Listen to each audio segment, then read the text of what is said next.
As the world prepares for the biggest FIFA World Cup in history, an unexpected story is dominating headlines across America. It's not about the United States national team. It's not about Lionel Messi. It's not about who will lift the trophy in 2026. Instead, it's about a referee.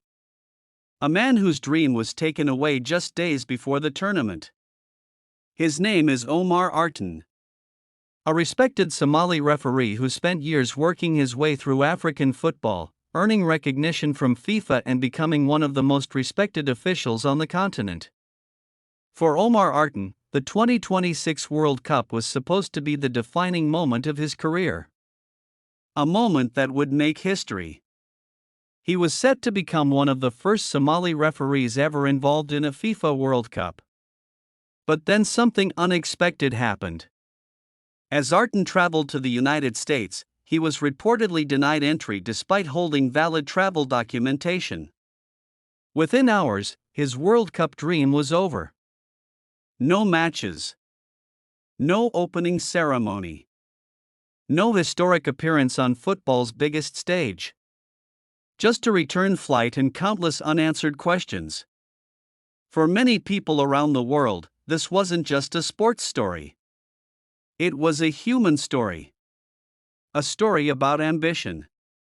A story about sacrifice. And a story about how quickly a lifelong dream can disappear.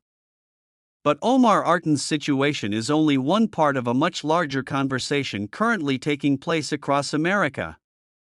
As millions of fans prepare to travel to the United States for the World Cup, concerns about immigration policies and border security are growing louder. Human rights organizations have warned that strict immigration procedures could affect visitors, journalists, volunteers, and even tournament personnel. Many travelers are asking the same question. Will getting into the United States become one of the biggest challenges of attending the World Cup? American officials insist that security remains their top priority. They argue that every nation hosting a global event must balance hospitality with public safety. And with millions expected to arrive from every corner of the world, authorities say enhanced screening measures are necessary.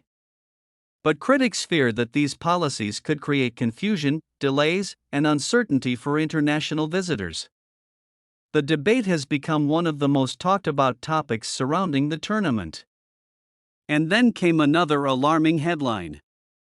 A shooting incident in Kansas City. According to early reports, multiple people were injured when gunfire erupted, sending emergency responders rushing to the scene.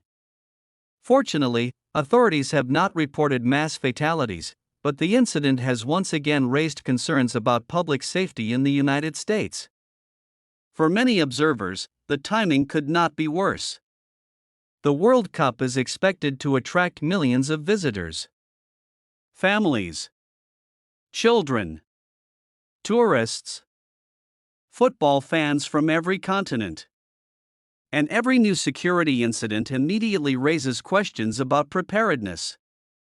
Can America safely host the largest sporting event on Earth? Government agencies say yes. Federal, state, and local law enforcement agencies are already coordinating what may become one of the largest security operations in sports history. Advanced surveillance systems, counter-terrorism units, cybersecurity teams, emergency response networks. All are being prepared for the arrival of the world. Yet even with those measures in place, concerns remain. Because security isn't only about technology. It's about trust. It's about perception. And it's about ensuring that every fan feels safe from the moment they arrive until the moment they leave. The reality is that the 2026 World Cup is about much more than football. It is a global showcase. A test of infrastructure. A test of security. A test of immigration systems. And perhaps most importantly, a test of how nations welcome the world. For Omar Artan, the tournament may already be over. But his story has become symbolic of a larger discussion happening across the United States. A discussion about opportunity, about security, about borders, and about who gets to be part of the world's biggest celebration of sport. As kickoff approaches, millions of fans are counting down the days. But alongside the excitement, questions continue to grow. Will the 2026 FIFA World Cup become a historic success? Or will controversies surrounding immigration and security continue to dominate the conversation? Only time will tell. But one thing is certain. The road to the World Cup is already proving to be as dramatic as the tournament itself. If you enjoyed this report, don't forget to like, subscribe, and share your thoughts in the comments below. Would you still travel to the United States for the World Cup?